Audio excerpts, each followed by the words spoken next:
This week, the sports world lost a legend when Tony Gwynn lost his battle with cancer. The Hall of Famer truly made a difference in every life that he touched. Here's a look at what those who knew him best are saying about one of the greats of our time. Well, you know, the one thing that you can always say about Tony Gwynn, he's very, very tough. He fought the good fight, man.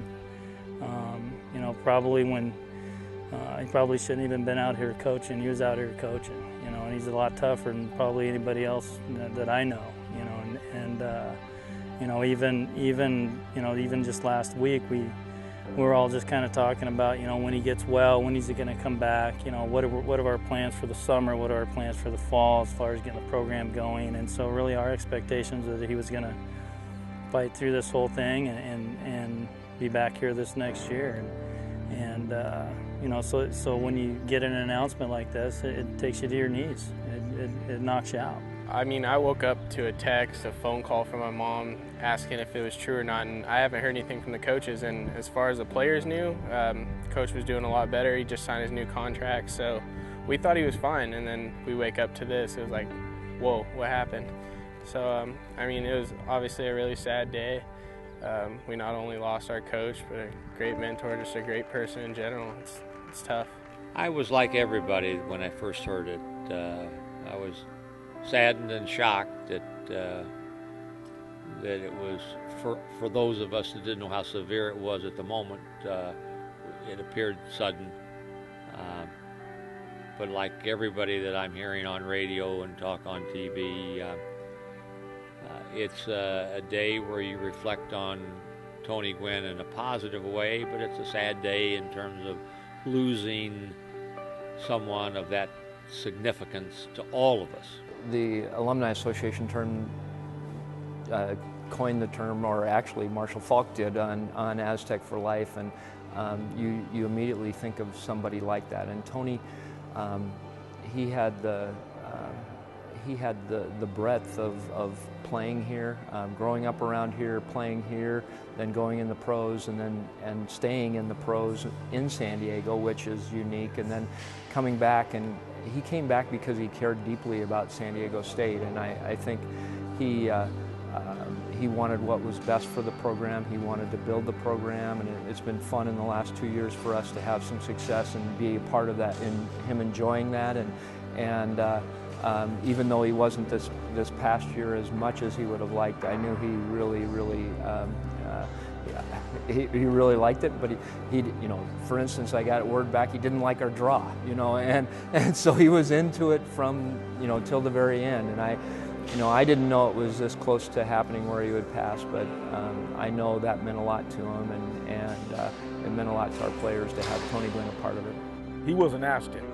Before he was a Padre, he was an Aztec. So this, when he made that decision to come back to San Diego State, he wanted to teach. He loved working with younger ball players, not only to give them, you know, the physical knowledge that he had, the physical part of hitting the baseball, but he wanted to get more in depth into their mind, and that his passion for San Diego State runs beyond anything. I mean, he's an Aztec, and we always would sit there. So I'm an Aztec as well, and we would just say, hey, we're Aztecs no matter what. No matter what. Before he was a Padre, he was an Aztec. Don't get me wrong, he loves the Padres as well, but he loves the Aztecs just as well. You know, when you hear Aztec for life, I guess that, you know, Tony Gwynn embodies that saying. You know, he's an Aztec for life, and he's has great passion not only for the baseball piece, but for the university itself. You know, not just the sporting events. It's all inclusive. You know, and you know, he is a true San Diego State Aztec. You know, and we're very, very happy to call him one of our family. You know, and he made my family feel like one of the Aztec family. You know, when we moved here 9 years ago. And so he's a very, very special person. He cared about this place. He cared about basketball. He cared about, obviously, baseball, but he cared about each of the coaches having success, and that meant a lot to a lot of the coaches. You know,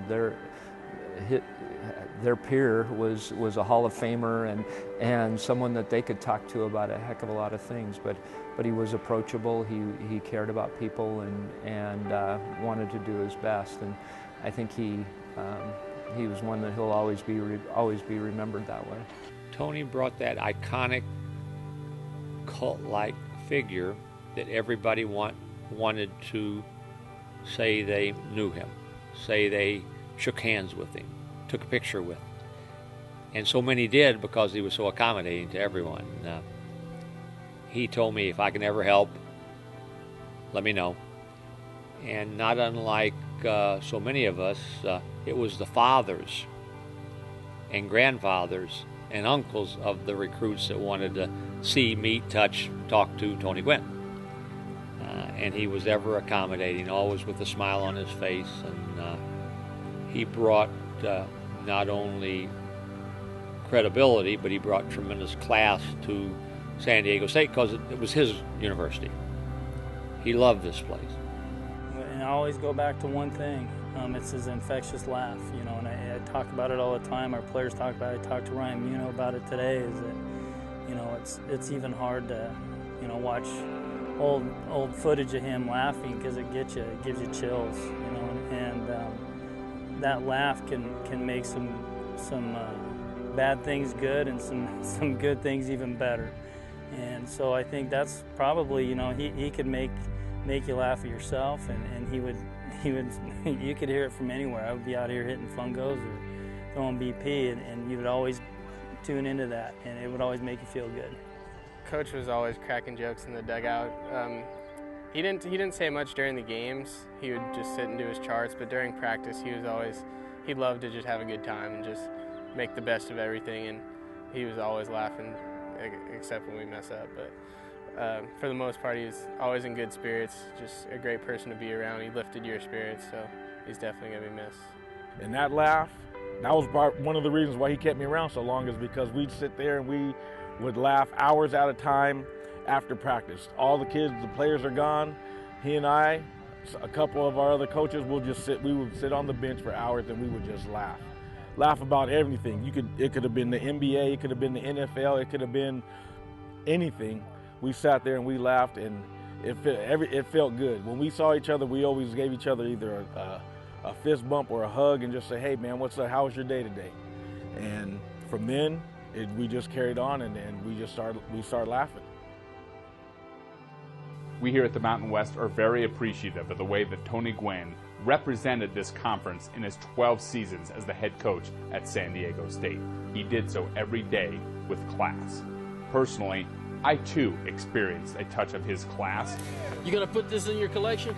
When 6 years ago, Tony spent time with my then 3-year-old son, urging him to always do his best in life, and if he did so, anything was possible.